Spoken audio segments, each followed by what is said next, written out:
in Tarantino's case, the man seems to thrive on people hating him, and so I don't hate him. The irony. Oh, the irony from a Sweet Baby Inc. employee.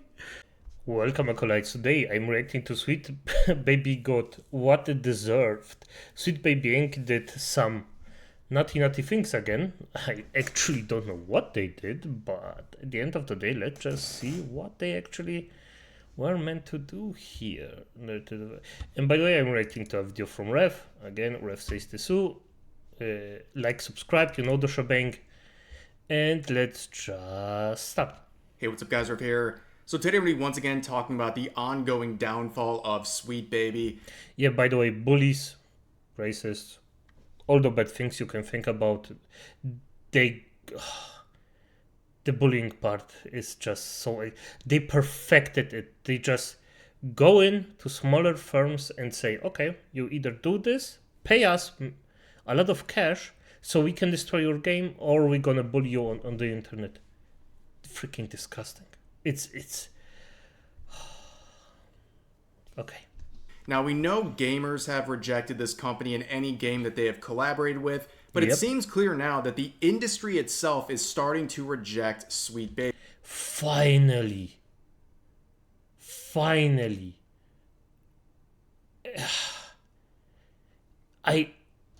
But the bullying worked for a long time, so I really hope it actually does something positive here. We're seeing various studios outright denouncing their connections to Sweet Baby, Good. and we're now seeing some former As they Sweet Baby deserve. Inc. employees being blacklisted from the industry. Good. Now, before we get into those examples, let's see the meat and potatoes of this video. A very unhinged meltdown from a Sweet Baby employee. This is one of the many meltdowns we have seen, and this really defines why people are so turned off by this organization and its employees. So here is the headline. Sweet Baby Inc. employee admits goal is burning the games industry to the ground. I mean, a perfect summation of what they're trying to do. Basically, burn the industry to the ground and then rebuild it with their own DEI nonsense. So let's take a look into this whole thing. So I'm sure you already saw this upload from about a year ago. Of course, and even this, Game Devs of Color EXPO. How is this even having the smallest effing chance of going in? It's inherently just racist, but okay, good. Because it comes from your favorite YouTube channel, Game Devs of Color Expo. And here's this absolute banger that was dropped by this Sweet Baby Inc. employee titled, How to Get Away with Murder, Subverting Genre Expectations. I can't think of a more proper title where the attitude is let's burn the industry to the ground than a title of How to Get Away with Murder. And as you can see from the like-dislike ratio, it's going over really well with people. And it's not lost on me, too, that when I took this screenshot, the view count was at 666. Very foreboding.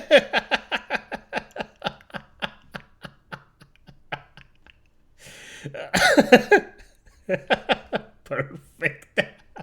Number right there. But who is this person making this TED Talk here? Well, their name is Cameron Wild. And as you can see, they have worked on many Sweet Baby titles, including Tales of Kenzera, as well as Suicide Squad Kill the Justice League, Alan Wake 2, and God of War Ragnarok, which we'll talk about. Oh, I mean, let's just say, nope. Tales of Kazura, don't care. Alan Wake, shitty. The Crew, but God of War Ragnarok, that wasn't that bad.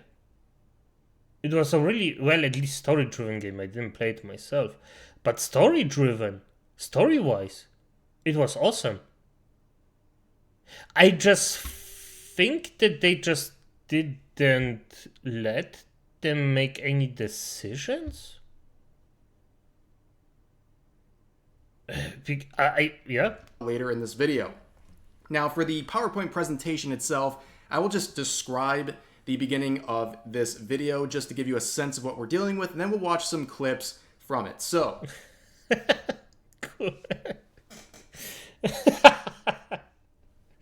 watch some misclicked. clips from it. So, we begin with this slide right here saying, Cool, so why am I here? And here's the goals. We want a cooler set of stories, a safer world, and we want to burn the games industry to the ground. Yes, and this is the problem. Why would you burn down the thing that I am enjoying? Fuck you for that. Honestly, just purely fuck you for that. A safer world? No. Definitively not. Because I assume, because it's about gaming, that he wants, or it wants, or... I don't know. It wants...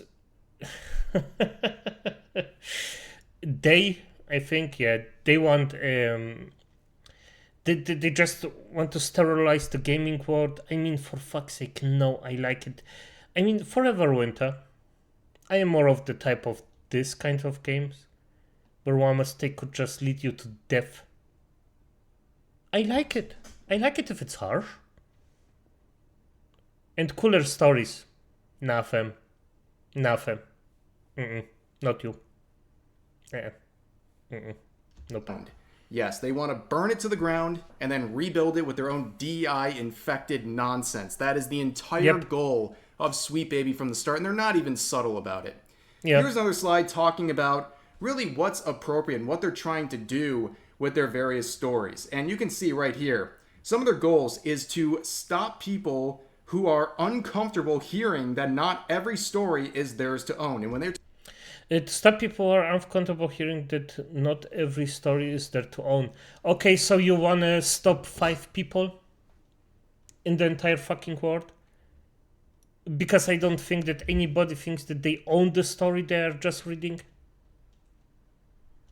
They prove that space where whiteness doesn't have to live is where some of the best stories are told. Nah, fam. Mate. If you're already going in with this mindset, where you just exclude someone because of purely racist reasons, not because of the story, because I would agree if you make a Zulu story, yeah, white people don't really are in there, that's fine, that's how it should be. But if you're going to freaking Europe, America, Germany, yeah, what, you want to exclude all of us? I feel for that. When you do gender well, it's about, I don't know what this means. I'm too old for that. When you do gender well, gender. It's about going deep in that well of discomfort. Well, I don't know what gender means, so I won't say anything about that. talking about everyone, they're talking about white people. I think that's not too surprising. And they go on to say that basically, when you do a genre well, it's going to go deep into that and make people uncomfortable. And also that you have to prove that spaces where whiteness doesn't have to live is where some of the best stories are told. So basically, they're outright saying that they don't want any sort of whiteness in their stories. A good story can't be told if there's a significant amount of whiteness. And that would be a common theme. They'll also go on to say what their favorite film is. One of their favorite films is Blazing Saddles. I never seen that, to be honest. And the reason they like this is because it isn't respectful. It's offensive. But it offends the right people because the jokes come at the expense of whiteness. Yes, it is offensive, but it's okay because the target of these offensive jokes in the movie are white people. So throughout this presentation, there's a lot of talk about Death of the Edgelord. No, fuck you. I'm an Edgelord. I love my Edgelordiness. No. I won't die that easily. No. Nope. Quentin Tarantino. Nope. The Sweet Baby employee has a big problem with Tarantino, calling him an edgelord and saying all these things about his privilege as a white... When the Buck Critics come out with Savage Things piece about Django, I couldn't have cared less. If people don't like my movie, they don't like my movies. And if they don't get it, it doesn't matter. Well, I would agree with if they don't like it, they don't like it. I have the same mindset. White man directing these movies, and that the product of his content, his movies, is something that reflects a patriarchal, white supremacist society. And he even goes further to say that Tarantino has not earned the right to laugh. Sort of a context-free version of art is supposed to make people uncomfortable.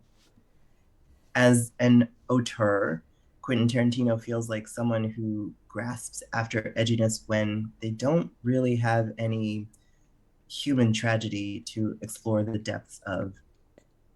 They don't understand that growth comes from trauma, sure, but it also comes from joy.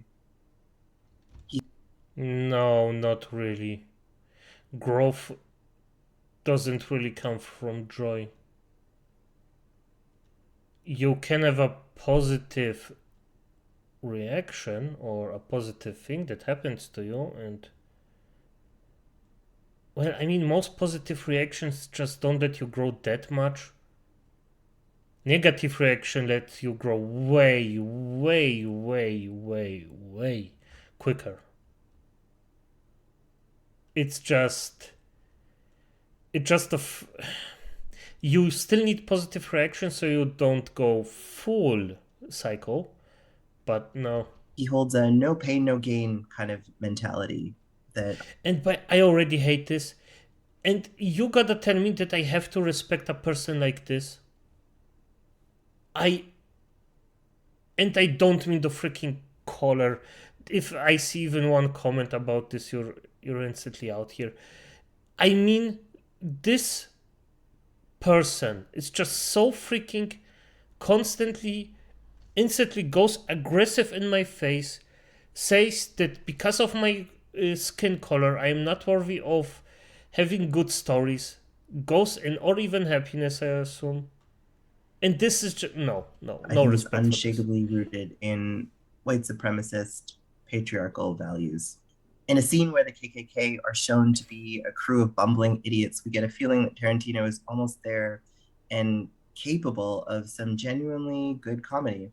But even in reducing such an iconic avatar of racism to a bunch of fools, we're made to feel that racism itself feels silly to Tarantino. Fuck, I just realized. The ears. I just had to think of house goblins from Harry Potter because of the ears. The nose ring would be perfect for just pulling. Oh, this won't go too good. Oh, No. But he hasn't earned the right to laugh. Yes, ladies and gentlemen, this Sweet Baby employee tells Quentin Tarantino that he has not earned the right to laugh. That is something that is quite unhinged, but not too unsurprising for a... Yeah, for a Sweet Baby employee, it's normal. But the right to laugh, everybody can laugh. I do not care if you're white, black, yellow, purple. Every human being deserves to laugh and just have a smidge of happiness in their lives. It's so freaking disgusting how bullies like that just do their stuff. And they get paid for that. Imagine getting paid for this. You're working a freaking back-breaking job every day, sacrificing your health, and then some fucker that just sits up there gets paid for being racist. It's Sweet Baby employee. Now we continue on. They'll have some more comments about Tarantino, and it gets pretty unhinged. So on the one hand, they're going to say that, hey, look, I don't hate Quentin Tarantino. I don't have this big issue with Tarantino. But I hope that one day all of their works are criticized out of existence. They literally want Tarantino basically removed from any conversation of media. In Tarantino's case, the man seems to thrive on people hating him, and so I don't hate him. The irony. Oh, the irony from a Sweet Baby Inc. employee. Oh my. But I do think his work needs to be critiqued out of existence. and that he specifically has to be addressed in any discussion of that work. Because Tarantino is capable of genre filmmaking. The genre he's chosen with Django is blaxploitation. Yeah, that is a mask off Sweet Baby Inc. employee, or really just a regular Sweet Baby Inc. employee at this point. But they would wrap up their PowerPoint presentation with this slide right here, saying certain things about the execution of media and what makes a piece of media something that is good. And in this, they say, in a good genre, the identity of your character, specifically your heroes, must define their challenges in the narrative, but it must also define their triumphs. And that good genre must consider the relationship to power. Basically, they're saying that if you have a character of whatever race, the struggles it faces must reflect that of the race of the person they are playing, which is absolutely insane and also pretty stereotypical, am I right? I mean, it just sounds very unhinged. But anyways, I want to shout out to Kirsha here. It was actually her tweet right here that helped me go down this rabbit hole with the latest Sweet Baby nonsense. But as you can see, this is the least... By the way, Ref, you actually... Okay, let's just be honest. I don't know. Nonsense. But as you can see... It's not Kiroshi. Give me a second. But anyways, I want to shout out to... if she's German, that's Kirsche. And Kirsche... Right, let me see here. Just so you know, Kirsche... You know what those things are. If I am correct about it. Kirsha here, it was actually her tweet right here that helped me go down this rabbit hole with the latest Sweet Baby nonsense. But as you can see, this is the least of their problems. There's a lot more we have to say about Sweet Baby today because they are facing endless controversy. Let's begin right here with this latest headline. Former Sweet Baby Inc. employee implies developers did not want to hire him after working for Kim Belair's company. You'll reap what you sow, I guess. Well, this employee we're talking about is, of course, Well, I mean, at least Ubisoft had one win. Kazuma Hashimoto.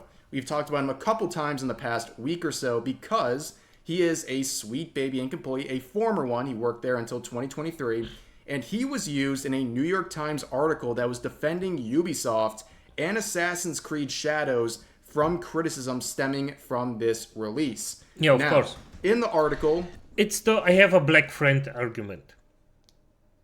Just because you have one black friend, it doesn't mean shit. And yes, I also used it because I know a lot of Japanese people. I know their culture a bit. And by the way, one of the worst freaking work cultures you can live in. But if you don't live in the culture, it's irrelevant. Or if you don't live with the culture.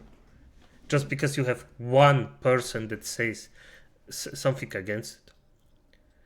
I could also get some crack junkies and say, yeah, I know this person. Hey, crack junkie number one, say this and this. Say this and this. He says many things to the New York Times. He basically displaces all blame for criticism of Assassin's Creed Shadows onto angry Western gamers. He claims that there are no people in Japan upset about this game. In fact, he goes even further to say that a bunch of... You know what? I cannot even disagree with this. You know why? Because the Japanese people I know live in Germany. So, as I said, I cannot disagree with it. Because technically I only know some that live in Germany, not in Japan. English-speaking users on the internet were LARPing as Japanese users trying to stir outrage on that side of social media. Now, of course, that can be easily debunked for a million different reasons, but the easiest one to notice is the Ubisoft Japan trailer for Assassin's Creed Shadows. I showed this about a week ago, and the like-dislike ratio has actually gotten worse. Oh, shoot. I thought this were 329k likes. Oh.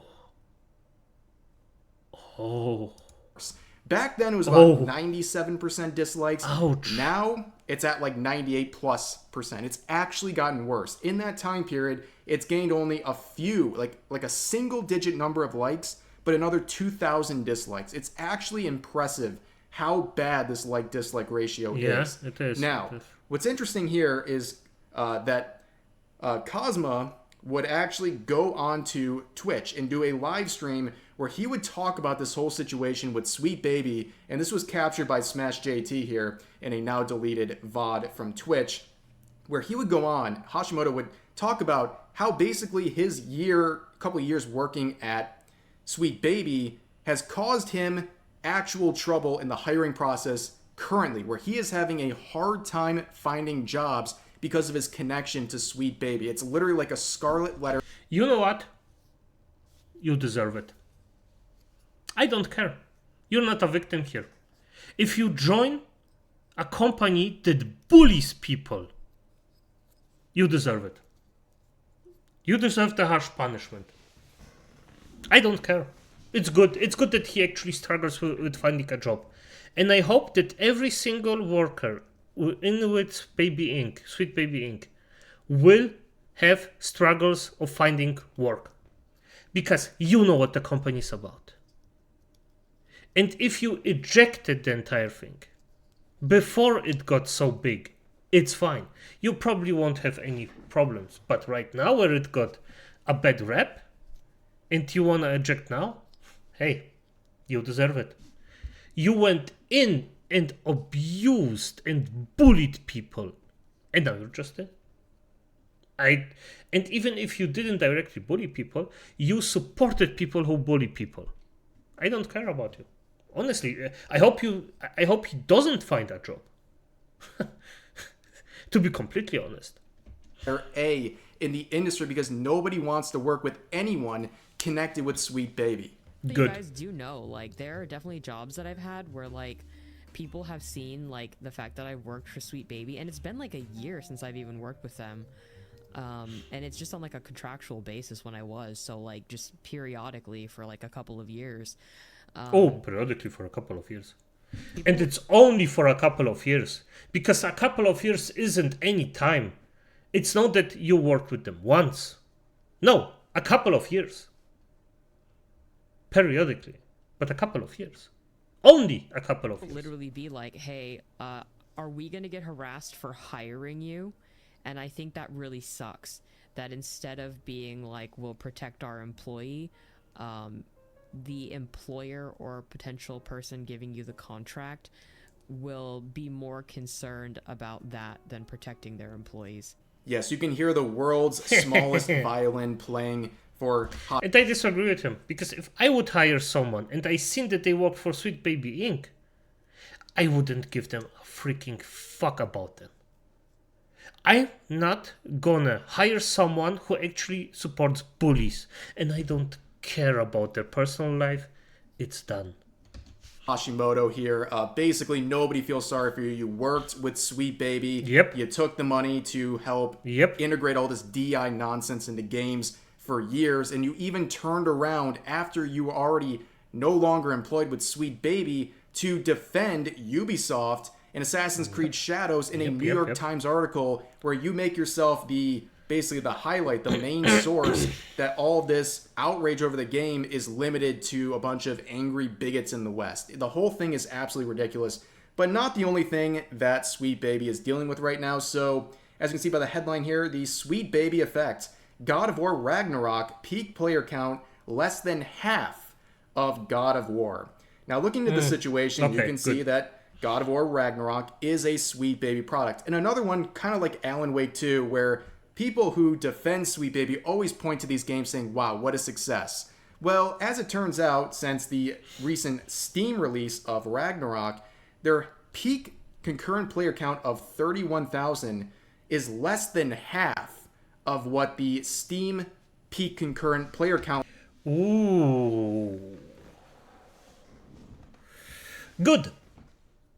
Good, very good. Okay, I'm happy with that. This is, yeah. No, agreeable. Beautiful. Was for God of War. So less than half is their peak now for this new one. So you have the original one, God of War with no Sweet Baby involvement, and then God of War Ragnarok with Sweet Baby involvement, and they get less than half of the peak player count. That is the Sweet Baby effect. And things are getting even worse because, like I said earlier in the video at the start, gamers have rejected Sweet Baby for a long time.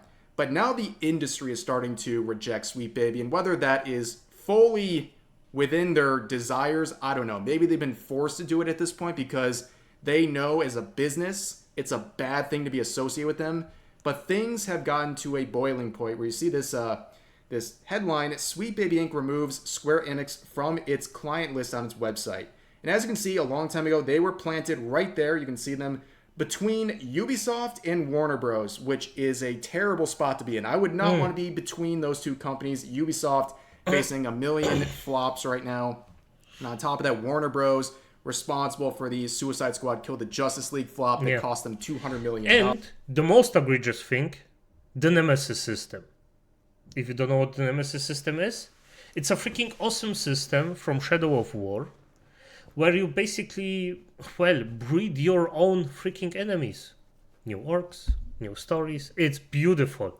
And Warner Brothers actually stopped other people of doing like a game mechanic, for fuck's sake. A game mechanic, and they just stomped it out so nobody can use it. And the Nemesis system is so freaking awesome. I'm gonna be honest, they didn't use it for years right now. I would just, as a state, I would say, okay, you have to use it. Like, if you don't use it for 2 years, then it's done.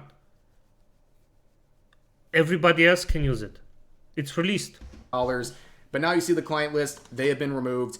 And whether that is something that is definitive, where they're no longer working at all, or they're just doing this as a kind of publicity thing where they don't want to be publicly associated with Sweet Baby, we don't know. But it's very clear that these studios are very, very nervous about being connected to Sweet Baby in any sort of a meaningful way.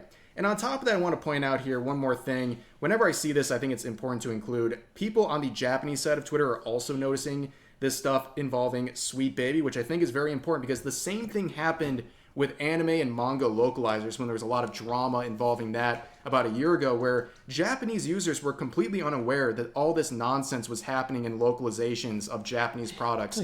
And the same thing seems to be happening with all this nonsense involving Sweet Baby and their DEI integration and consultation into these games, and it's good to see that. Now, one thing I want to end this video on is talking about the movie Am I Racist by Matt Walsh. Now, personally, I disagree with a lot of Matt Walsh's points. I think he can be pretty cringe at times. Like, just get his opinion on anime, where only a few months ago he called anime demonic. But I will say, like the guy or not, this was a great movie. I saw it yesterday, and it does an amazing job of exposing people who are in the business of DEI. These people. I don't remember who Matt Walsh was, to be honest. I also don't see the guy. Frick. Okay, irrelevant. People make a fortune by essentially calling everyone racist and trying to give you the impression that the entire fabric of society is based on racism and hierarchies, when it really is not that deep. And a lot of people compare the style of this video to Borat. And with Borat, you had him asking somewhat normal people ridiculous questions, but in Am I Racist, Matt Walsh is asking ridiculous people normal questions, and basically just letting these people from the DEI industry just speak themselves into a hole. We saw so many ridiculous parts of the movie where you have people spending thousands of dollars to attend seminars with these DEI specialists who do nothing more than call them racist and tell them you got to stop being so racist and bigoted and filled with prejudice. That's and then how on the next manipulation hand works, say, by you the know, despite even doing the work, you'll still be racist at your core. And then the next second they tell you, you know, treat your fellow coworkers like they're regular people, regardless of the race. But then they tell you don't smile at your black coworkers because that's a microaggression. It reminds them of the societal power you have over them as a white person. And then in the next second, there was a dinner hosted with a bunch of white Karens who were paying thousands of dollars to have these two DEI specialists call them racist, and then tell them they should be ashamed of themselves and their ancestors, and they should feel guilt. And then they say, if you feel compelled to cry, you should leave the room because your tears as a white person are racist and are attacking and trying to take the spotlight away from minorities. And the real pinnacle of the movie is they have this author of this DEI classic that sold over 5 million copies called White Fragility. They get the author, of course, with the coaxing of $15,000 to show up for an interview where Matt Walsh gives a $20 bill to his black producer saying it's basically a form of reparations and a step in the right direction. And using her own logic, he basically guilt trips her into going across the room, reaching into her purse, and giving this guy $30 as a form of reparations. It's the most insane, ridiculous thing, and people made themselves look stupid by basically just speaking their mind. All these DEI specialists, they're a bunch of grifters. It's an absolute scam. They thrive on making you feel guilty for who you are. They thrive on racism. They thrive on making a picture of society that deems everyone the victim of either racism or the perpetuators of racism, and that is their grift. And you know how you defeat all of this stuff? You simply say no. Whether it's the people in the Matt Walsh film or Sweet Baby, they're all of the same business. That's DEI. And the way you defeat these people is by saying no. That's enough. You've gone too far. We're not going to pay you to call us racist. We're not going to pay you to... Yes, just say no to freaks. If a freak comes in, demands something of you, you say, nah, boy. And if they go too far, you give them a little slap on the wrist and say, if you do it again, we're gonna have a problem. And then consequences, if it happens a third time. Hustle, racism. Fucking freaks. That I just don't understand how we actually gone this far, that we hear out some fucked up freaks thinking about like spewing their dystopian world thinking and we're allowing it. Just like that. We're like, no, you're right, you're correct. Yeah. It's just disgusting. Enough is enough. And that's how you defeat this stuff. And finally, some people are getting on to Sweet Baby in the industry. We know gamers have already dismissed them a long time ago, but now the industry is noticing they are connected to nothing but losses, and they're acting appropriately.